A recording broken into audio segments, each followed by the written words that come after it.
आज ऋचा संजीवनी टिप्स में मैं वो नुस्खे लाई हूँ और घरेलू उपाय लाई हूँ जो जुकाम के रोगी के लिए काफ़ी लाभदायक होगा। जब गले में खराश हो तो गर्म पानी में शहद या नमक या नीम के पत्ते उबालकर गरारा करें। विटामिन सी से भरपूर खाद्य पदार्थों का सेवन करें, जैसे नींबू, संतरा, पपीता, हरी पत्तेदार सब्जियां, गाजर, आंवला, अनानास। विटामिन सी का संक्रमण से बचाता है और हल्के एंटीबायोटिक के रूप में भी कार्य करता है। 5 से 10 तुलसी के पत्ते, 1 या 2 काली मिर्च और 1 इंच अदरक का उबालकर आप शहद में डालकर काढ़े के रूप में इस्तेमाल कर सकते हैं। इनमें एंटी इन्फ्लेमेटरी गुण होते हैं और यह काढ़ा फेफड़ों में जमाव में राहत दिलाने में मददगार होता है।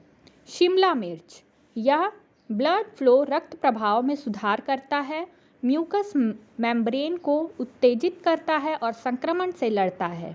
इसमें आप अपने भोजन के साथ ज़रूर शामिल करें। आचार, डिब्बाबंद संक्रमित उत्पाद, मैदा, शक्कर, बेकरी उत्पाद और तले हुए खान पान से आप बचें। नीलगिरी के तेल की 2 या 3 बूंदें के साथ आप भाप लें। यह म्यूकस को द्रव्य में बदलता है और घबराहट को कम करता है। रोग प्रतिरोधक क्षमता को बढ़ाने के लिए पर्याप्त विटामिन सी प्राप्त करने के लिए रोजाना 2 बार नींबू के रस के साथ 1 गिलास गर्म पानी जरूर पिएं। प्राणायाम नियमित रूप से करें और अगर अस्थमा के रोगी हैं आप और आपको जुकाम हो गया है तो कपूर के साथ गर्म सरसों के तेल में मिश्रण करके आप छाती और पीठ पर मालिश करें।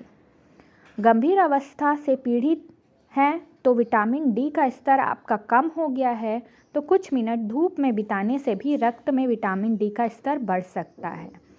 1 या 2 हफ्ते के लिए दूध और दुग्ध उत्पादों का सेवन बंद करें।